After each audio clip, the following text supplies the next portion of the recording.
Hey guys, today we're going to show you how to perfectly cook a Wagyu Striplion.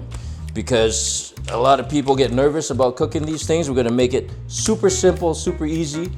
You don't need any fancy equipment. All you need is a pan and 10 minutes. There's really no benefit between fresh and frozen because these steaks have such a high fat content that it doesn't really change the texture of the meat, you know, if you've frozen it for a couple months or you got it fresh. Usually if you want to cook a frozen steak, you want to pull it out of the freezer, put it in the fridge the day before, and then pull the steak out of the fridge for about an hour before you want to cook it because you want to bring it up to room temperature so the cook is even throughout. Now the best way to cook a Wagyu steak, any steak that's super well marbled like this one, it's a delicate piece of meat, so you want to treat it like almost like foie gras, where you want to cook it in a pan instead of on a barbecue, because if you put this on a grill, you're just going to get flames. It's going to be a bitter steak. It's not going to be very good. Pan is the best way to do it. Simple, clean pan. I don't recommend a cast iron skillet because if your skillet is seasoned, then there's flavor in that skillet that's going to impart itself onto the meat, and you don't want that. You just want a simple pan. Any pan will work really. So we're just going to cut this open.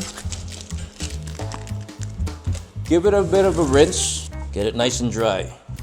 You don't want to season it. You don't want to put any salt and pepper on it because the pepper will burn, and the salt, because so much fat is going to render out of this meat that your salt is just going to end up in the fat in the pan. So we do the salting and the seasoning, we do all that afterward. So I'm going to just trim this part off, this nice chunk of fat here, and we're going to save this and we're going to use this for the cook. We start about medium heat. It doesn't have to be really hot because what we're going to do is we're going to try to render some fat out because we're not using oil. We're just going to render fat from the steak out to cook the steak. So essentially cooking the steak in its own fat. So we use this chunk that we cut off earlier, and we're just going to put that down and we're going to render that fat out. Now we have the strip loin. What we're going to do is we're going to set it on the fat cap of the strip loin, just like that, just to render out a little more fat. And then we're just going to lay it down and let that fat render out.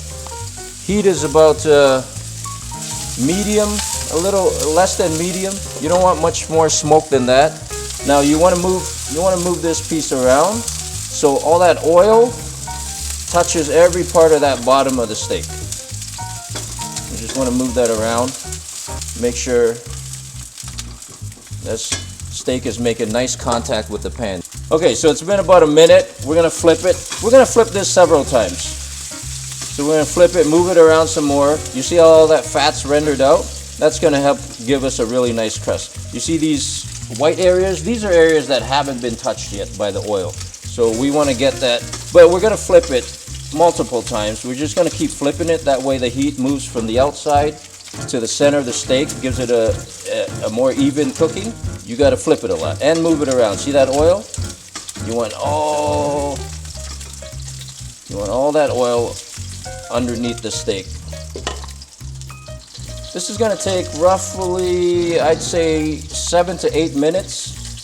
You want to flip it every minute or so, just to, you know, these white areas haven't been touched by the oil, and you want them to get brown too. So you just gotta keep flipping. You see how that's getting brown? The fat is bubbling on the surface there. That's what you want. Now usually, if I'm cooking, I'll use this, you know, splatter guard. Keeps your stove a little cleaner. But today, for this purpose, we're gonna just do without it, but you definitely want the splatter guard on there to keep your kitchen nice and clean. Otherwise, you're gonna make a mess.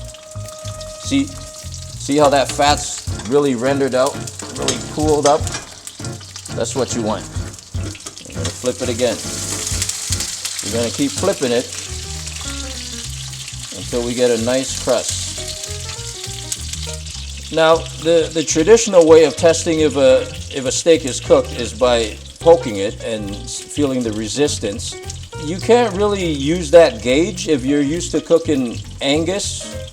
You can't really use that gauge because Wagyu is going to be soft even at well done. So because I've cooked thousands of these, I kind of know how it feels when it's done. but you can't really use that gauge, so don't try that. Now we want to get every edge nice and brown. So we're going to stand it up. Okay, at this point, we've reached medium rare. Now, I generally, if I'm eating any other steak, which I don't really a lot, but if I'm eating Angus, I generally like medium rare to the rare side. But Wagyu, because of the fat content, I like medium rare. Medium is good too. So even if you cook it past medium rare, you're not gonna get a tough steak. It's gonna be delicious and still juicy. So we're gonna pull it. We're gonna pull it now and let it rest.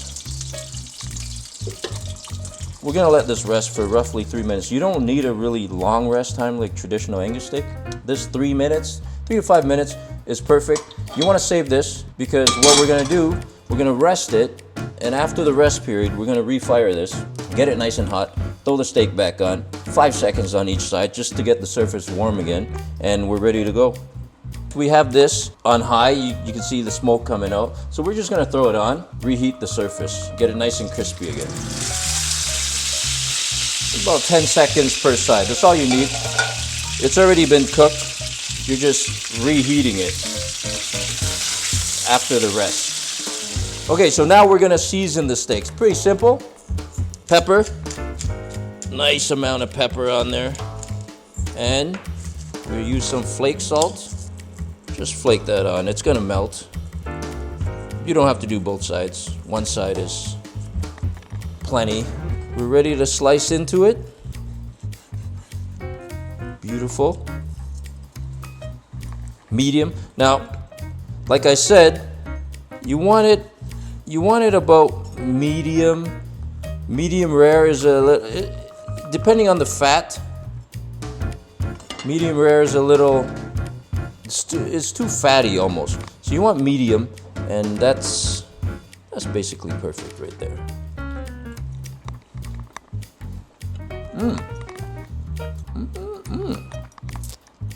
That's the best way to cook Wagyu Sakai strip loin steak.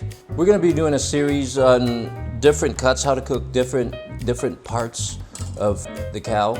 So be sure to subscribe to keep up with what we're doing next, and maybe you'll get inspired by something that we're cooking. And if you want to learn how to cook a different cut, make a suggestion down below, and we'll see you next time.